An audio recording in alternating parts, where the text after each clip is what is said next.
Hi, my name is Vivian Oliver-Hernandez. I am the Carl Wunschie Digital Learning Coach Literacy, and in this tip of the week, I'm focused on the top 5 reasons you should share your Google Forms as templates.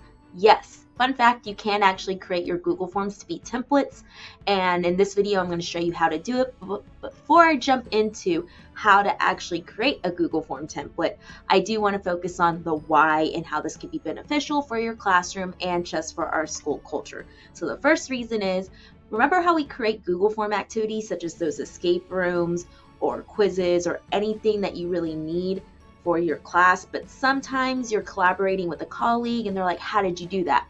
But you may not have time to show them how to do it, how to create what you created. It would be so much easier if you could just share it. But you also worry because if you share it and add them, you're like, wait, what if they mess up what I created? Oh no, what if that happens, right? That's part 1 and part 2. By creating a Google Form template, you can eliminate that worry of someone accidentally messing up your original content and instead just share it so they can generate automatically their own copy. I will show you a picture of what that looks like real quick. So if you notice here in the top right, there's the blue use template button, and that is what I'm going to show you how to make today. So you can get a preview of the Google form, but let's say I'm like, ooh, I want to go ahead and use this Google form. You can go ahead and help someone by creating a template of it, and then when they see it and get the link, they will see that blue use template. It's really cool, and that helps eliminate that concern that maybe they might accidentally mess it up.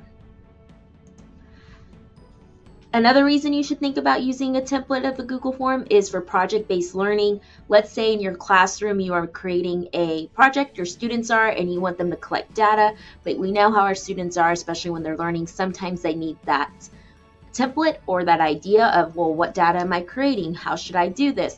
So having a Google form template can help streamline those questions by just providing them with the information they will need to get started. Of course, they can always add to it. As you know, with Google Forms, it'll generate a Google Sheet. If you've never used Google Forms, that's how it works. It's a form that you can export into a Google Sheet, all the data. So with that form and the data management, you can encourage your students to do it, which leads me into part 4, helping your students understand how forms work, how to create their own forms, or even how to use a template of a form will help them as they go into the workforce past our classroom environments. So like I said, those skills we want to build in our classes, and using this as an activity template would actually help benefit them. And then reason 5, be a team leader. I know some of us have classroom management forms out there that are working and they're awesome. Don't be afraid to give yourself a shout out and tell the team, hey, this is what's working for me. And you know what? I'm willing and able to share this Google form as a template. Go ahead and just make a copy. And it'll be amazing. So be a team leader. If you have something like that, give yourself a shout out, share it out, and we will be happy to help. So with all that being said, let's jump into how to actually create these Google Form templates. So the original idea of the Google Forms templates was actually provided from an educational technology leader. I found it on Twitter.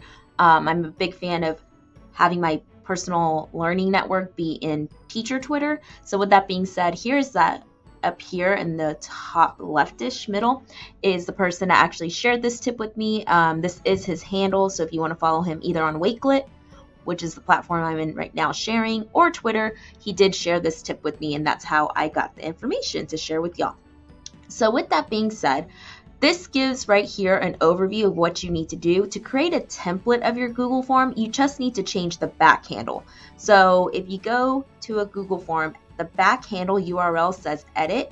Well, you're going to need to get rid of that and replace it with template /preview instead. I like this visual because it gives a good, like red means stop, get rid of edit, green means go, and the add template /preview. So I'm going to highlight real quick how this is done with an example. So right here is my actual Google form. And let's say I want to make this a template. Well, up at the very top, I'm going to go to the very end of that URL, of that website name. I'm going to the very end, and I see where it says edit. I'm going to get rid of edit at the end. And now I'm going to replace it with template /preview. Once that's good to go, I'm going to hit enter, make sure that it works.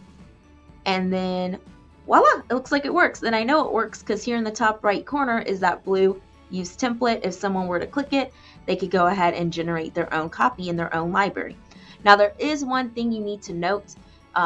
So I'm going to go back for one moment. You do have to change the settings, okay? So if you don't change the settings, it's not going to work. So one more thing you need to do is go to the top right, click the three dots.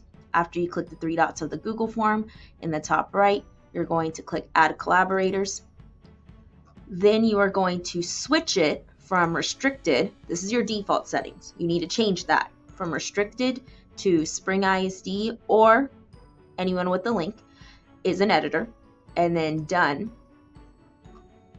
Then you're going to go ahead and again look at the back handle URL, switch it from that to template preview, hit enter, and then voila, it should work. And then what you want to do is just copy this and then send it in email, send it in the chat, anything to that person so they get that. And then for anybody just getting started with Google Forms in the classroom, here are 30 ways you can use it. This will be shared in the resource along with the other thing that I shared here from Wakelet. Please note when you share your templates that sharing is caring, but do not share information that is part of privacy. So student names, anything that is private information, don't put that in a template. Not a good idea. So please always be careful with data, but if you keep it generic in the template, you will be fine. And then with that being said, if you're looking for how to use activities or build out activities, here is another helpful resource as well. So I hope this was helpful. If you have any questions, don't be hesitant to reach out to me. I am more than happy to help you, especially when you're getting started, not just with how to create a template, but even if you're a beginner with Google Forms and you watch this video and you're like, great, now how do I create my own?